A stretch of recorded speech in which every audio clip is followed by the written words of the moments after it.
Welcome back once again to Lego for my sons. I hope you and your sons having fun.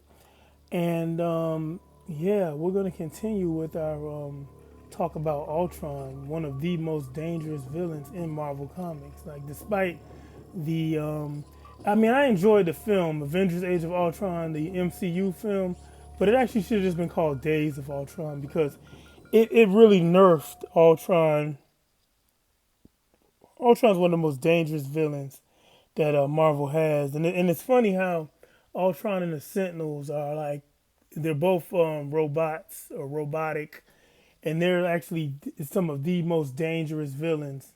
Um, we all know the Days of Future Past comic books. The Sentinels managed to kill the Avengers too. Everybody was on that list except for like Thor. Um, so yeah, the Sentinels aren't anything to play with, and neither is Ultron.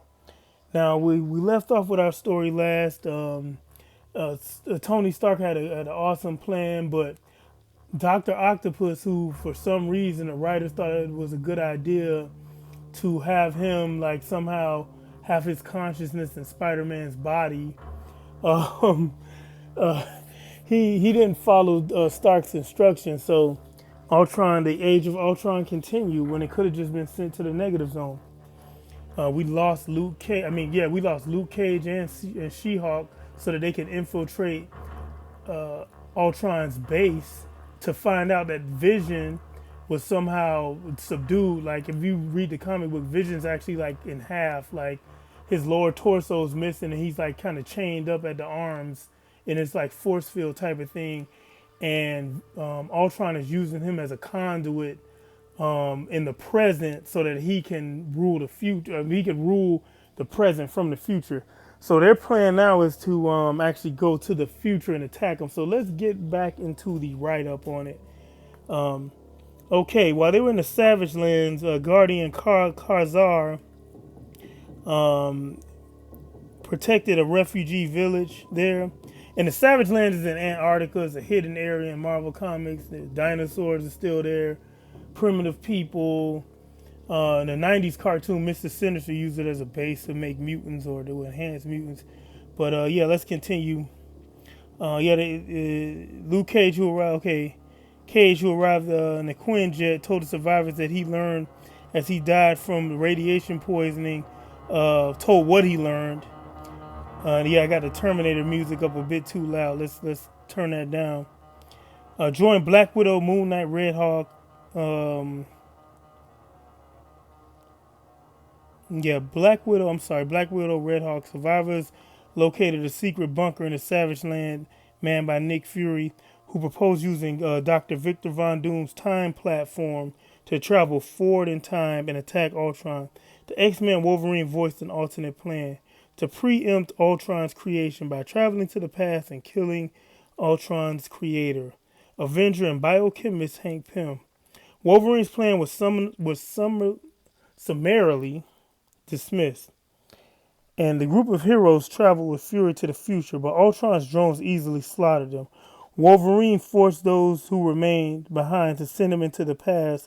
The Invisible Woman traveled with him to try to convince Pym not to create Ultron. Still in the flying car of a younger Nick Fury, Wolverine and Richards traveled to New York and confronted Pym in his laboratory. Despite Richards' efforts to resolve their plight peacefully, Wolverine convinced her that killing Pym was the only way her children would survive in Ultron's Holocaust. And convinced her that the only way her children could survive Ultron's Holocaust. With her reluctant assent, slew Pym, diverging the timeline. Wolverine and Richards returned to the present, finding that Pym's death drastically diverged reality. The Savage Land acted as a junkyard for alien spacecraft.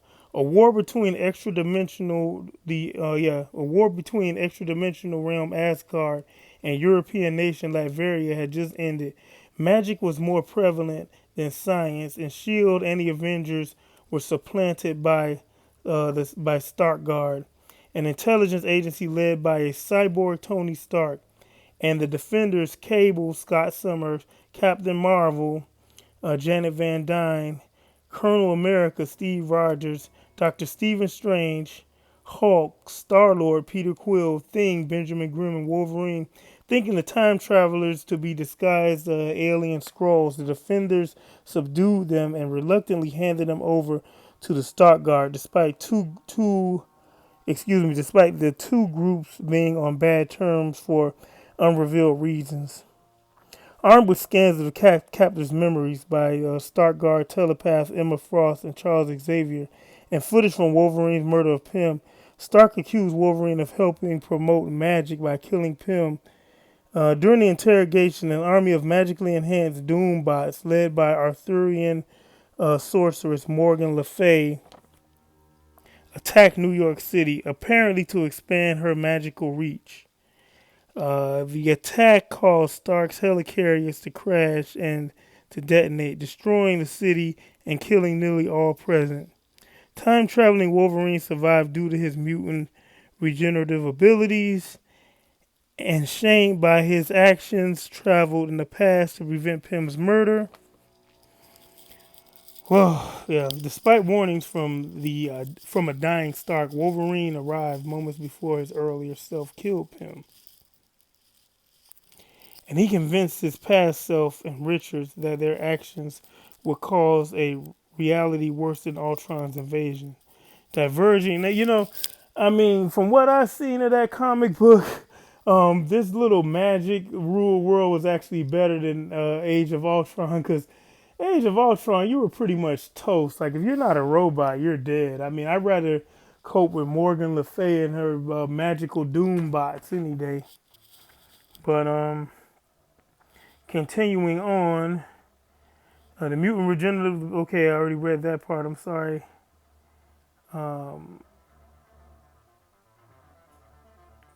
Wolverine, moments earlier before he killed Pym, convinced his past self and Richards that their actions would cause a reality worse than Ultron's invasion. The Defenders / Stark Guard timeline into reality 26111. Pym offered not to build Ultron, but Wolverine explained that doing so was necessary to preserve history.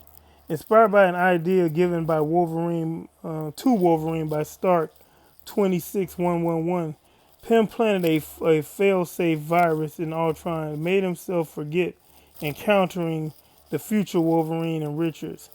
The Wolverine that survived Morgan Le Fay's onslaught, unwilling to live with his actions, convinced his earlier counterpart to kill him. Pym recorded a video message for himself that Richards delivered to Pym at the last moment that the Avengers encountered Ultron before he launched his invasion. Spurred by the message, Pym contacted the Avengers and urged them to delay Ultron long enough for the full-scale invasion to be enabled. Excuse me.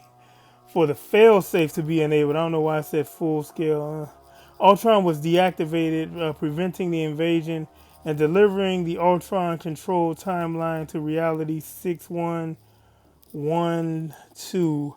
Following the multiversal collapse, a divergent Ultron rules the perfection domain on Battleworld, a world cobbled together from reality's remnants by an all-powerful Doom of 616. Yeah, and depending on how my social media goes, I have every issue of Age of Ultron versus Marvel Zombies. That was a really cool crossover.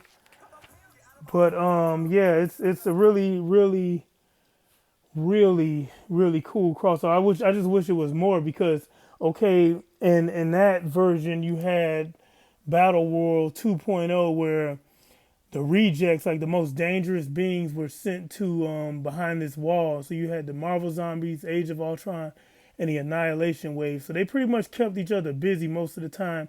But even the Sheriff Strange, who was like one of the co-rulers of Battle World with Doom, said that Ultron was still dangerous. He's more dangerous than the Annihilation Wave and Marvel Zombies.